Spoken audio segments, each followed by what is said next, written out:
তো আমরা হচ্ছে এখান থেকে একটা বাইক রেন্ট করব, বাইক রেন্ট করে আমরা সিগড়িয়ার দিকে চলে যাব। আর এই রেন্টের নাম হচ্ছে যে Stanley tours rent bike tour operators. এখানে ওনারা ট্যুর অপারেটার্সও করে, প্লাস হচ্ছে বাইক রেন্ট করে, স্কুটিও রেন্ট করে। তো আপনারা চাইলে এখানে আসতে পারেন। তো ওনাদের কাছে অনেক বাইকের অপশনস থাকে, যেমন আমি এটা নিচ্ছি। এটা হচ্ছে আমার 3 দিনের জন্য অলমোস্ট কত $35 মতো লাগতেছে।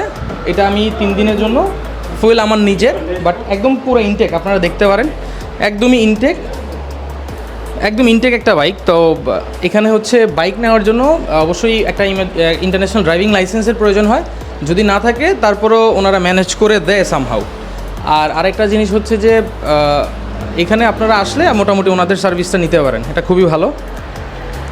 আর এখানে আসলে হচ্ছে আপনারা অবশ্যই ড্রাইভিং লাইসেন্স এগুলো সাথে করে নিয়ে আসবেন।